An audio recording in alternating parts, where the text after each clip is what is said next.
Hi everyone. तो इस class में हम लोग कवर करने वाले हैं अनएम्प्लॉयमेंट को। कंप्लीट अनएम्प्लॉयमेंट को हम लोग यहाँ पे कवर करने वाले हैं, जो कि इकोनॉमिक्स का एक इम्पॉर्टेंट चैप्टर है। यहाँ से जो है क्वेश्चन देखने को मिलते हैं, तो ठीक से अच्छे से इसको हमें यहाँ पे कवर करना है। और एक चीज़ यहाँ पे मेक श्योर ये करना, जितना भी क्लास यहाँ पे कंडक्ट हो रहा है और जितना भी यहाँ पे जो कंटेंट मिल रहे हैं, वो कंटेंट का लेवल बहुत हाई है। मतलब जो सीएपीएफ में पूछे जाते हैं, जो यूपीएससी का एक लेवल होता है, उसी लेवल को ध्यान में रखते हुए इस हर एक कंटेंट को प्रिपेयर किए जा रहे हैं। क्लियर है? और जितना भी प्रीवियस ईयर क्वेश्चन पेपर भी देख लेना, क्योंकि जितना कंटेंट है, जितना एक्सपीरियंस है, उस पूरे एक्सपीरियंस को यहाँ पे हम लोग लगा के कंटेंट को प्रिपेयर कर रहे हैं। तो मेक श्योर यही करना, इसका यूटिलाइज इस तरीके से कर सकते हो कि सबसे पहले तो पूरे क्लास को स्ट्रक्चर फॉर्मेट में कवर करो। जैसे ही एक क्लास कंप्लीट होता है, सपोज करो आज हम लोग ये अनएम्प्लॉयमेंट कवर किए। अब अनएम्प्लॉयमेंट कवर किए हैं, लेक्चर भी देख लिए, एक बार रिवाइज भी कर लिए। तो इससे रिलेटेड जो है कुछ मॉक टेस्ट या फिर प्रैक्टिस सीट लगाओ। ठीक है? अनएम्प्लॉयमेंट से रिलेटेड जितने भी प्रीवियस ईयर क्वेश्चन पेपर पूछे गए हैं, या फिर अनएम्प्लॉयमेंट रिलेटेड से जो इंटरनेट में सर्च कर सकते हो, उससे रिलेटेड पीवाईक्यू या फिर एमसीक्यू, उसको सॉल्व करो। और एक चीज़ ध्यान देना, जब भी पीवाईक्यू सॉल्व करो या फिर पीवाईक्यू तो ठीक है, अगर जो है कुछ मॉक टेस्ट दे रहे हो, तो मेक श्योर ये करना कि जो सीएपीएफ में जिस तरीके से पूछे जाते हैं, उसी ओरिएंटेड होना चाहिए, उसी के साथ उस लेवल का होना चाहिए जिस लेवल में एग्ज़ाम पूछे जाते हैं, एग्ज़ाम में पूछे जाते हैं। क्लियर है? तो चलो फिर स्टार्ट करते हैं। पूरे तो एग्ज़ाम ओरिएंटेड ही होने वाले हैं। फिर भी कोई भी डाउट रह जाता है, व्हाट्सएप नंबर दिया हुआ है, इस पे मैसेज कर सकते हो।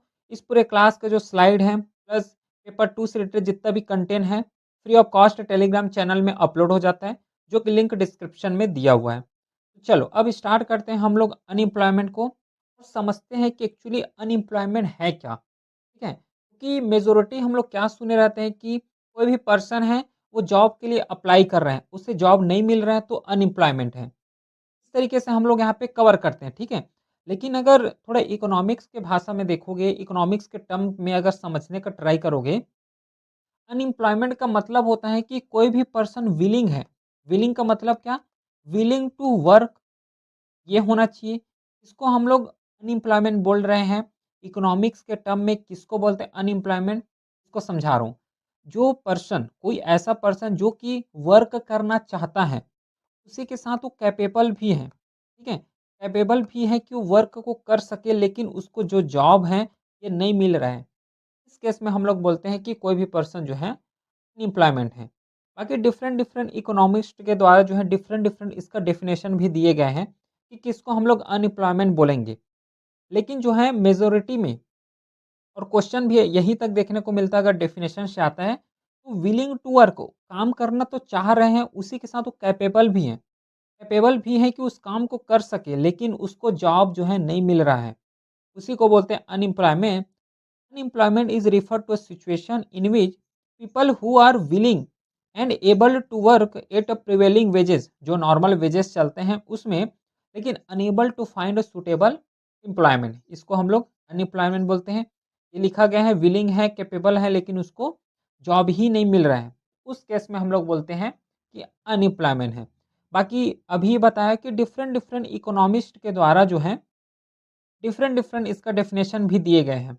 जैसे देखो, इंटरनेशनल लेबर ऑर्गेनाइजेशंस के द्वारा, ये जो ऑर्गेनाइजेशन है एक्चुअली जितना भी लेबर कोड है, लेबर से रिलेटेड जितना भी रूल्स बनाना, रेगुलेशन बनाना इंटरनेशनल लेवल में, ठीक है? इंटरनेशनल लेवल में किसके मतलब कौन बनाते हैं? आईएलओ, इंटरनेशनल लेबर ऑर्गेनाइजेशंस के द्वारा प्रिपेयर किए जाते हैं। इसके द्वारा क्या डेफिनेशन दिए गए हैं? person is unemployed if he or she is currently not working, available for work and actively seeking employment। ये जो है इसके द्वारा डेफिनेशन दिए गए हैं कि करंटली तो वर्क नहीं कर रहे हैं, लेकिन वर्क अवेलेबल हैं। ध्यान देना, काम अपने पास अवेलेबल है, लेकिन वर्क नहीं कर रहे हैं, और जो है एम्प्लॉयमेंट के लिए एक्टिवली पार्टिसिपेट कर रहे हैं कि हमें जॉब दे दो। ठीक है? तो उस केस में जो है ये डेफिनेशन दिए गए हैं आईएलओ के द्वारा। फिर केनिस के द्वारा, जो कि एक मोस्ट फेमस यहाँ पे इकोनॉमिस्ट रहे हैं, तो इसके द्वारा डेफिनेशन दिए गए हैं, unemployment occur due to lack of effective demand. जिस तरीके से इफेक्टिवली वे में जो है हमें डिमांड चाहिए, डिमांड का पूर्ति नहीं कर पा रहे हैं, उस केस में हम क्या बोलेंगे? अनएम्प्लॉयमेंट बोलेंगे। देखना एक अच्छे से एग्ज़ाम्पल देता हूँ। जैसे कि नॉर्मली इंडियन में वर्किंग आवर चलता है 8 आवर का। 8 आवर का तो हम लोग वर्क कर रहे हैं, लेकिन एक्चुअली अगर उसको डिटरमाइन करोगे तो क्या इफेक्टिवली वे में हम लोग 8 आवर वर्क कर रहे हैं? नहीं कर रहे हैं, ठीक है? 8 आवर तो हम लोग सिटिंग है, कंप्यूटर में सिटिंग है, क्या हम लोग 8 के 8 घंटे ही काम कर रहे हैं क्या? इसमें बीच में लंच भी आता है। फिर क्या है, उसी के साथ जिस तरीके से एक प्रोडक्टिव वे में जो है काम करना चाहिए, वो नहीं करते। अगर यही 8 आवर का अगर इफ़ेक्टिव वे अगर मैं निकालूँ, तो सपोज़ करो 5 आवर की इफ़ेक्टिव वे में काम हुआ है, लेकिन उसका कंडीशंस कितना था वर्किंग आवर 8 आवर। तो उसी को यहाँ पे बोला है कि unemployment occur due to lack of effective demand. फिर नेक्स्ट है क्लासिकल इकोनॉमिक्स के द्वारा भी डेफिनेशन दिए गए हैं। जैसे कि unemployment arise due to high wages above equilibrium level. मतलब एक लेवल फिक्स किए जाते हैं, उस लेवल के ऊपर क्या है, हाई वेजेस होने की वजह से यहाँ पे भी अनएम्प्लॉयमेंट देखने को मिलता है। तो डिफरेंट डिफरेंट यहाँ पे कुछ स्कॉलर्स भी हैं, कुछ यहाँ पे ऑर्गेनाइजेशंस भी हैं, जिसके द्वारा डिफरेंट डिफरेंट यहाँ पे डेफिनेशन दिए गए हैं। अब देखो यहाँ तक हम लोगों ने डिस्कस किए कि प्रॉपर डेफिनेशन समझ लिए। अब डेफिनेशन समझ लिए तो ये पता तो चल गया कि अनएम्प्लॉयमेंट है क्या, ठीक है? अब अनएम्प्लॉयमेंट है तो क्यों है, ये भी जानना बहुत ज़रूरी है। क्या इसका कारण है, क्या इसका कॉजेज़ हैं जिसके थ्रू जो है अनएम्प्लॉयमेंट यहाँ पे बहुत ज़्यादा राइज़ देखने को मिल रहा है। तो वन बाय वन करके अगर 3 सेक्टर के बारे में अगर डिस्कस करेंगे, जैसे पहला है इकोनॉमिक कॉसेज़। इकोनॉमिक कॉसेज़ में क्या है कि रैपिड पॉपुलेशन ग्रोथ हो रहा है। तो सिंपल बात है, यहाँ पे लॉजिकली हम लोग लगा सकते हैं कि यहाँ पे वर्क फ़ोर्स बहुत ज़्यादा है, पॉपुलेशन ज़्यादा है, तो कितने को जॉब यहाँ पे दे पाओगे? ये एक जो है नॉर्मल कॉसेज़ निकलता है। फिर इकोनॉमिक ग्रोथ यहाँ पे बहुत ज़्यादा स्लो है, जिसके वजह से अनएम्प्लॉयमेंट यहाँ पे बढ़ रहे हैं। क्योंकि इकोनॉमिक जो ग्रोथ है स्लो हो रहा है, तो स्लो हो रहा है तो सीधी-सी बात है कि कितने को एम्प्लॉयमेंट दोगे? फिर डिक्लाइन हो रहा है इंडस्ट्रियल, जिस सेक्टर में ज़्यादा एम्प्लॉयी पर्सन होते हैं वो इंडस्ट्रियल हैं। उसी के साथ आईटी सेक्टर होते हैं, सर्विसेज़ सेक्टर होते हैं। अगर उसी का अगर डिक्लाइनिंग फेज़ देखने को मिलेगा, तो यहाँ पे अनएम्प्लॉयमेंट होगा ही होगा। फिर इन्वेस्टमेंट बहुत कम आ रहे हैं। अगर सोशल कॉजेज़ में जाओगे तो फॉर व्हाइट कॉलर जॉब्स को यहाँ पे ज़्यादा प्रेफ़रेंस दे रहे हैं, है ना? जो स्किल पर्सन है, क्लियर है? जो स्किल्स पर्सन है, जो एजुकेटेड पर्सन है, उसको ज़्यादा यहाँ पे प्रायोरिटी दिए जा रहे हैं। तो इसके चक्कर में क्या है कि जितना भी अनस्किल वर्क फ़ोर्स है, उसको जॉब नहीं मिल पा रहे हैं, जिसका एक भी कारण है कि कॉजेज़ हो रहा है अनएम्प्लॉयमेंट का। लैक ऑफ स्किल है, पुअर एजुकेशन सिस्टम, क्योंकि मोस्टली पीपल को जाना कहाँ है, इसमें प्रेफ़र कर रहे हैं, स्किल में, एजुकेटेड में। लेकिन अगर एजुकेशन सिस्टम ही ठीक तरीके से ना हो, तो एक तो इसको जो स्किल्स होना चाहिए, जिस लेवल का स्किल्स होना चाहिए, कैपेसिटी बिल्डिंग होना चाहिए, वो तो बिल्ड होगा ही नहीं। ये भी एक कारण है जिसके थ्रू अनएम्प्लॉयमेंट यहाँ पे बहुत ज़्यादा देखने को मिलता है। फिर सोशल डिस्क्रिमिनेशन हो गया। टेक्नोलॉजिकल कॉसेज में ऑटोमेशन आ रहे हैं, एआई का ज़माना आ गया, है ना? एआई के साथ रोबोटिक्स का यहाँ पे यूज़ हो रहा है पूरे सर्विस सेक्टर में, आईटी सेक्टर में। तो एआई का युग है, उसी के साथ जो है रोबोटिक्स यूज़ कर रहे हो। इसका मतलब जितना भी एक ह्यूमन वर्क करते थे, पहले इंसान के द्वारा जो वर्क किए जाते थे, अब वो रोबोटिक्स के द्वारा किए जा रहे हैं। तो सिंपल सा मतलब है कि अब रोबोटिक्स काम करेंगे और जो ह्यूमन है, उसको जॉब से निकाल देंगे। वो भी एक अनएम्प्लॉयमेंट का कारण बन जाएगा। फिर डिजिटल रिवॉल्यूशन हो गया, देखो एआई रोबोटिक्स यहाँ पे लिखा ही हुआ है। स्किल बायसेस टेक हो गया, मतलब स्किल पर्सन्स को हम लोग ज़्यादा प्रायोरिटी देंगे। तो ये कई कारण हैं जिसके थ्रू यहाँ पे हमें इश्यू देखने को मिलता है, कॉजेज़ हैं जो कि अनएम्प्लॉयमेंट के यहाँ पे बढ़ावा देते हैं। अब देखो अनएम्प्लॉयमेंट है तो अनएम्प्लॉयमेंट से रिलेटेड हमें जो है 3 कॉन्सेप्ट यहाँ पे समझना पड़ेगा, ठीक है? कौन-कौन से 3 कॉन्सेप्ट होते हैं? पहला हमें कवर करना है लेबर सप्लाई क्या होता है? फिर वर्क फ़ोर्स किसको बोलते हैं? ठीक है? तो वन बाय वन करके हम ये जो तीनों हैं, तीनों जो टर्म है, इसको हम लोग यहाँ पे कवर करेंगे, क्योंकि यहाँ से क्वेश्चन भी आया हुआ है, देखने को मिला है। सबसे पहले हम लोग कवर करते हैं कि लेबर सप्लाई किसको बोलते हैं? तो labour supply refer to total number of person who are able and willing to work at the prevailing wages in economy during a year। अब देखो यहाँ पे डेफिनेशन ध्यान से समझना, क्योंकि ये थोड़ा कंफ्यूजिंग करता है। ये कोई ईयर है, टाइम पीरियड मान लेते हैं, 1 ईयर का हम लोग टाइम पीरियड मान लेते हैं।